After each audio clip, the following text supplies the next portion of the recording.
Man, the Democrats just keep on giving me the most amazing material to talk about. I mean, I hardly have to search for incredibly stupid things that presidential candidates, presidential hopefuls are saying on the Democratic side. It's so easy. It is so amazing to see how far left the Democrats have been going for quite some time now. But that didn't help them in 2016. People saw the radicalization of Clinton, her radical, insane policies, and they voted for Donald Trump. So radicalization and horrible policies and horrible candidates is what gave the Democrats Donald Trump. And what are they doing for 2020? Seemingly the exact same thing. They are producing shit tier candidates, just god awful human beings who have the IQ of room temperature. They are so unequivocally dumb. Not only that, but the policies they are proposing would wreck this country. This country is already being wrecked by horrible policies. I mean, this country is going down the shithole. And these people just want to further it because it sounds good. It makes them feel good. It gets a bunch of stupid retards to want to vote for him because they're going to give him free stuff. So let's just go through a couple. I mean, I could sit here for hours and talk about this, but I don't have time for that. We're just going to talk about two that really stood out as top tier retardation. Is this recording right? Yes. I'm recording with OBS instead of, what's the other software I use? Active Presenter. I'm just changing it up to see if this works any better because Active Presenter takes like a half hour to finalize a video when I'm done recording it. OBS is instantly available. Boom. Save you time. So hopefully it all works out. So let's go into Pocahontas's. No, I don't want that. Pocahontas's amazing, brain dead idea of universal childcare. Let's wait on this article. Let's go to one that's pro. No, Jesus, no, I don't care. You have one article left. Oh, boo-hoo, I can't read the New York Times. This is the last article I get for free. What am I ever going to do? Okay. Senator Braindead Pocahontas of Massachusetts introduced a universal child care proposal on Tuesday, the latest in a series of ambitious, quote-unquote, ambitious. Well, that's a nice spin, isn't it? I would call it just monumentally retarded. But, okay, whatever, that's what you want to call it. Go ahead. Blah, blah, blah. I'm not going to, Okay, yeah, I guess I can read this. Just one paragraph. Ms. Warren's plan, the Universal Child Care and Early Learning Act, would create a network of government-funded, taxpayer-funded, it's coming out of your paycheck. You work your ass off, pay for someone else's fucking kids because they're too fucking retarded not to keep their legs closed, but we'll get into that. Government-funded care centers based partially on the existing Head Start network with employees paid comparable to public school teachers. Families earning less than 200% of the federal poverty level would be able to send their children to these centers for free. Families earning more would be charged on a sliding scale up to a maximum of 7% of their income. The plan will be funded by Ms. Warren's proposed wealth tax on households with more than $50 million in assets, her campaign said. So essentially, this is what I just said about half a minute ago. It is going to tax people who work their asses off. If you have 50 million, you worked your ass off for decades, your lifetime, working your ass off so you can enjoy things in life and your family can enjoy things in life and they can be comfortable, they can enjoy things, they can have luxuries. Yeah, you worked your ass off for luxuries. Nothing wrong with that. There's absolutely nothing wrong with having a buttload of fucking money to blow on luxuries to enjoy life. Nothing wrong with that. That's why capitalism is so amazing. What this plan is going to do is take money from these people who work their asses off all their lives and give it to fucking retards who can't afford to have kids. They have kids anyway because they can't keep the legs closed or have birth control, you know, and then they have kids they can't afford for them, so then they want to vote for Warren for president so I can get my free universal child care. You're taking from people who earned it and giving to people who didn't.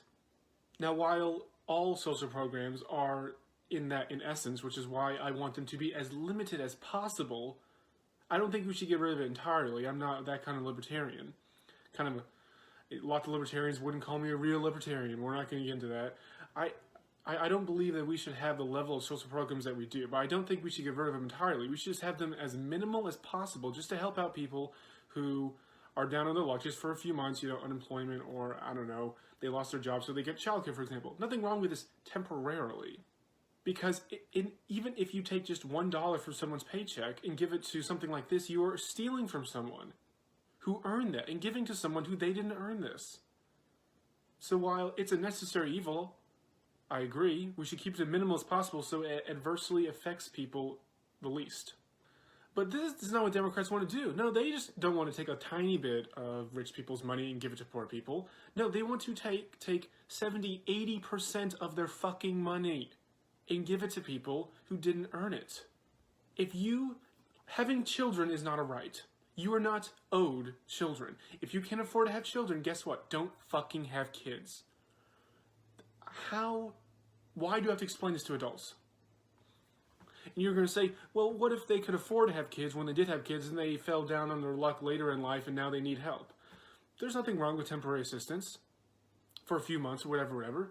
But not for these people who are on welfare for literally decades and decades. They make a career out of being on welfare. No, none of that shit.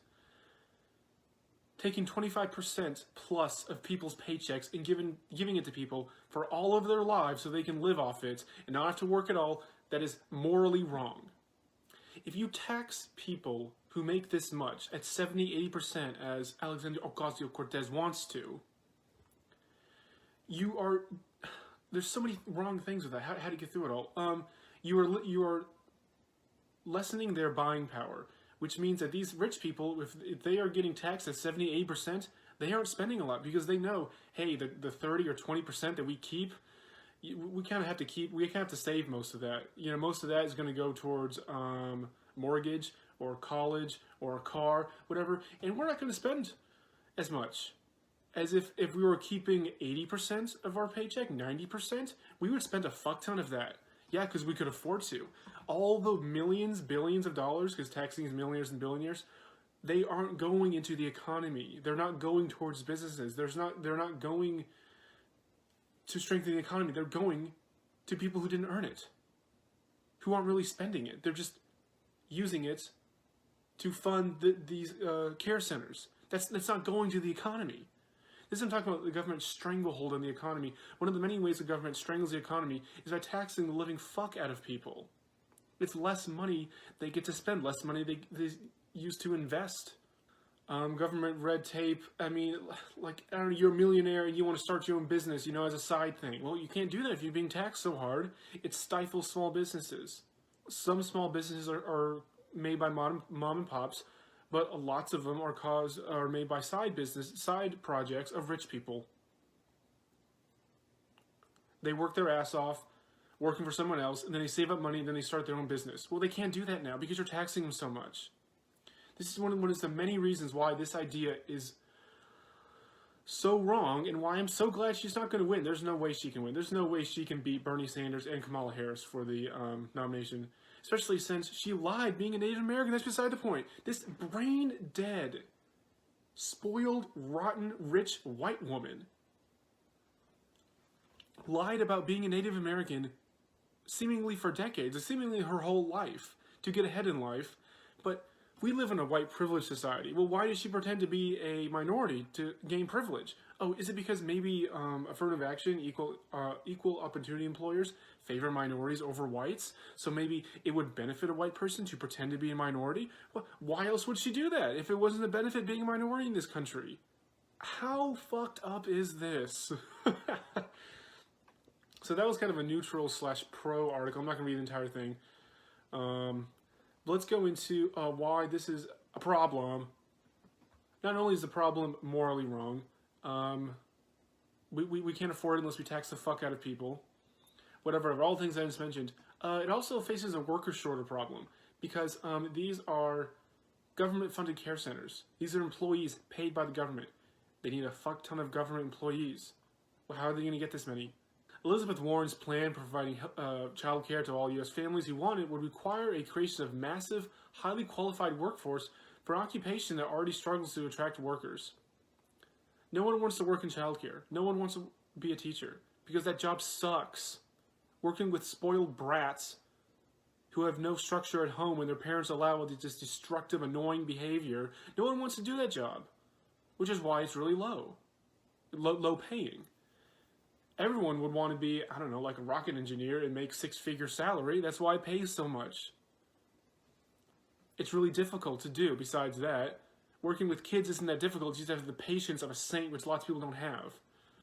The daycare center, the daycare sector of the economy, if it's not really a sector, but you know, like daycares constantly struggle to keep workers, to attract workers and to keep them. Why? Because the pay sucks and the job sucks. Why the fuck would you want to stay there? Teachers face the same problem. So now you want to somehow make all these government childcare centers across the nation so everyone who wants free childcare can have it, or at a discount, as the other article mentioned.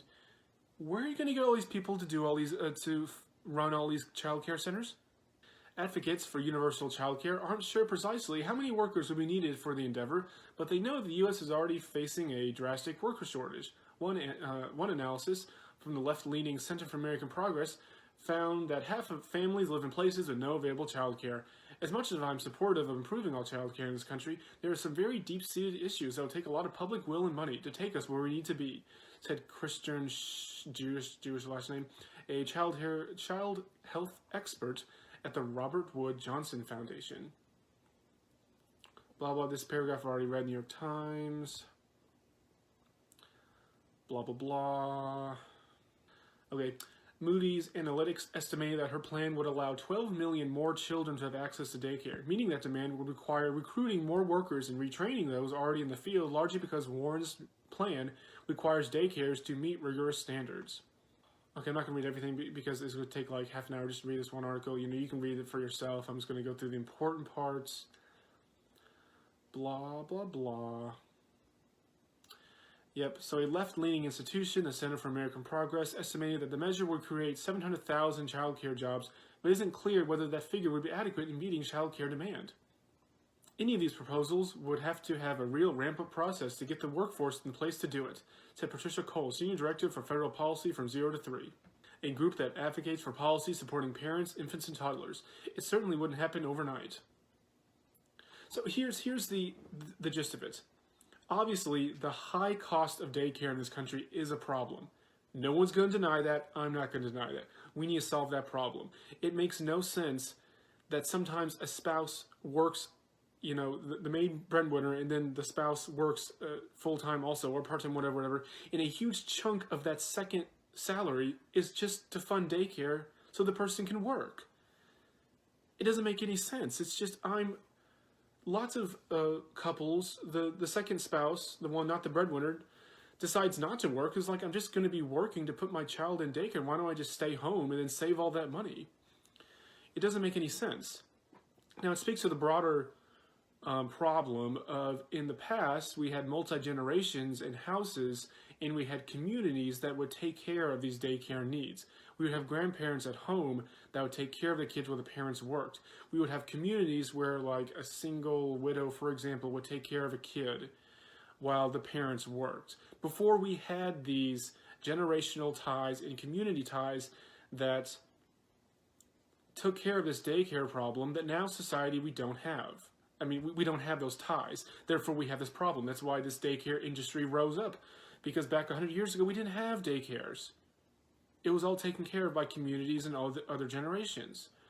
Well, while I wish we could go back to that's not going to happen overnight to fix these society's problems of changing norms where it's acceptable for grandparents to live in the house, or to people trust each other enough to have someone else in the community look after their kid without some stupid license or some degree or some this many years experience in the industry. It's like, I trust that lady. I've known her for 20 years, whatever, because we lived in the same town or whatever. So I'm going to trust her to take care of my kid. We don't have that anymore. People move around too much. People don't talk to each other. There's no communities anymore. So we're not going to fix overnight. Well, how can we fix this relatively fast? Well, we can have the government stop strangling the living fuck out of the economy so people there are more jobs, higher paying jobs, less red tape, more small businesses can be opened, more jobs. People will be able to make enough that they can pay for daycare. That's the fastest way to solve this problem. Get the government out of the economy. Allow capitalism to work the way it's supposed to. People will make enough money that daycare won't be an issue.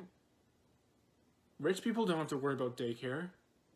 So why don't we try to make as many people rich as possible so they can afford daycare? So that was the first stupid idea we're going to talk about. Let's talk about the second dumb idea, which is, if you can believe it, even dumber than the first idea. So this dumb mofo, this fucking chink, like, I don't know where the fuck he comes from. Like, what's his ethnicity? Does he have a Wikipedia page? No one cares, no one cares, no one... Oh, Taiwan. Oh, so he's ethnically Chinese. Okay. Fucking chink. This fucking idiot. What a surprise. No, I'm not going into that. This guy is apparently running for president, but no one's giving him any airtime. I don't know why. Seemingly, they're giving airtime to people who are just as retarded, so I don't know why they don't give airtime to him. But this guy wants to implement a universal basic income. Doesn't that sound nice? Doesn't that sound nice? It gives every American adult $1,000 a month, or $12,000 a year. Wouldn't that be amazing? Yeah, that would be amazing. I'm going to be honest, that would be awesome. To give $1,000 a month. Just for doing jack shit. Sitting on my ass, I get $1,000 a month. That covers rent. That covers rents in almost all of our utilities. We could live here for free. So amazing. But wait, there's more. But there's a catch. What's the catch? How are you going to pay for it? Well, asking how you're going to pay for it means you're not committed to the cause, as we're going to use Alexandria Ocasio-Cortez's stupid little line whenever someone asked her, how are you going to pay for your amazing Green Deal? She's like, that means you're not committed to the cause if you're asking how much it costs. Oh, let's just do a simple equation here. We're not going to get into heavy math because heavy math is annoying. I know you guys don't want to listen to it. But let's just see if let's say this plan's actually implemented. If we actually gave every American adult $12,000 a year, how much that would cost? I'm going to show you how brain dead this idea is and how we could never ever afford such a massive program.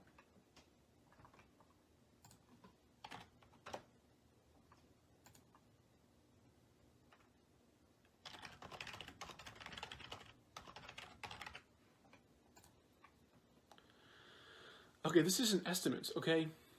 There are 247 million adults living in the U.S. Okay, so we're going to do $1,000 a month times 12 months in the year. It's $12,000 a year times how many Americans there are.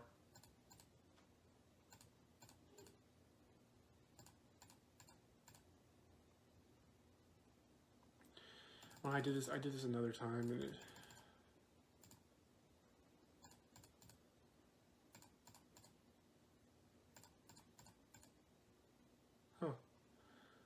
I must have done the equation wrong when I did it before, and I was looking at it before, but okay, this still proves my point. $2.9 trillion. Basically 3 trillion, sorry. You can round that up. This program alone would cost $3 trillion every single year. To compare that,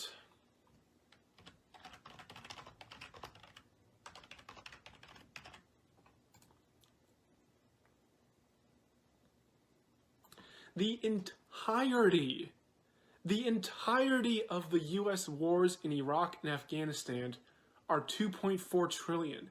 We invaded Afghanistan in 2001. So 18 years.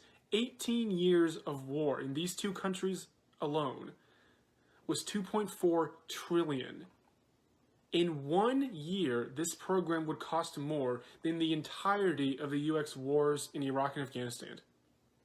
That is how monumentally expensive this one program that this fucking idiot is proposing. It would be massive on its own, but these people want Medicare for all. They want universal child care for all. They want open borders. They want all social programs for everyone. Like the Green New Deal, for example. Trillions upon trillions and trillions and trillions of dollars. Well, how are you going to pay for that? I don't know. Maybe if we had a surplus of 30 trillion, then maybe we could talk about maybe doing a limited scope of that, even though I don't really agree with it on principle, because again, it's taking money from people who earn and giving people who don't. But at least it would be more reasonable conversation to have if we had a buttload of money we didn't know what to do with it, which is never the case, but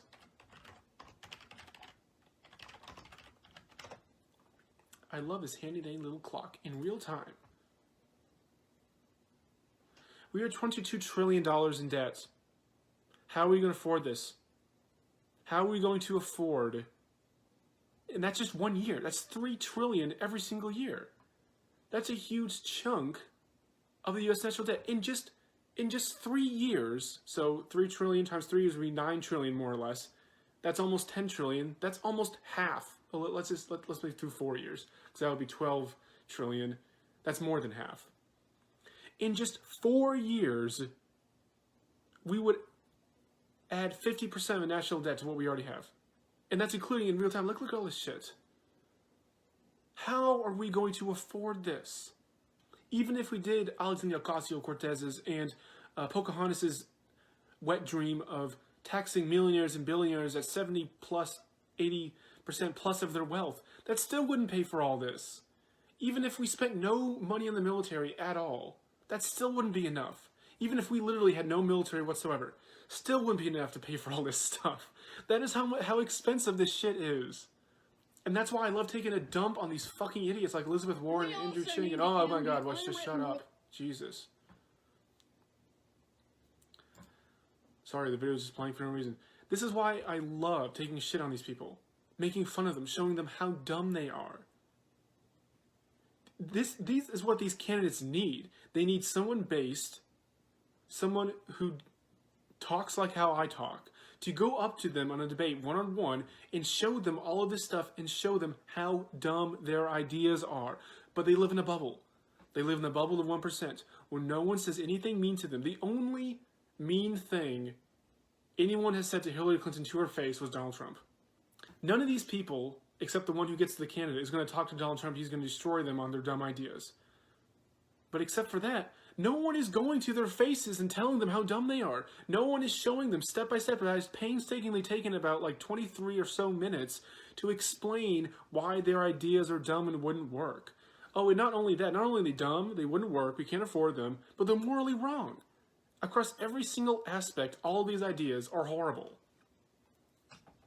Look at this freaking idiot. A universal basic income at this level would permanently grow the economy by 12.56 to 13.10%, or about 2.5 trillion. No, it wouldn't. No, it wouldn't. Andrew Yang, you stupid idiot. Maybe if your eyes were open, you could like read what anyone who could show you this on a computer screen. It wouldn't grow the economy by 2.5 trillion. So he's talking about in 15 years, so 2020 to 5 years. So let's say, hypothetically, I don't know, let's just run a stupid little example here. So let's say he actually becomes president and he's in office in 2021. So he has a solid 4 years, one term, to grow the economy by 2025 by 2.5 trillion. So, 3 trillion times 4 years. So no, Andrew Yang, it would not grow the economy by 2.5 trillion by 2025, you fucking retard. It would lose the economy 12 trillion. You're $14.5 trillion off, you idiots. This is why you never become president. This is why none of these people are going to become president. When you produce shit candidates like Elizabeth Warren, Andrew Yang, even a bumbling buffoon like Donald Trump who can't, I don't like him that much, but there's something I do like about him. And what I do like about him is him taking shits on Democrats who are demonstrably worse than he is. He's bad, but they're far worse. And I love that he annoys them so much. Back to my point, this is the reason none of you will be president. None of you can beat him. A decent candidate could beat him, but you guys can't produce a decent candidate. You produce shit-tier candidates who have dumb ideas like universal child care and universal basic income. And that's why none of you will beat him. The Democrats are guaranteeing Trump 2020. Why are you doing this?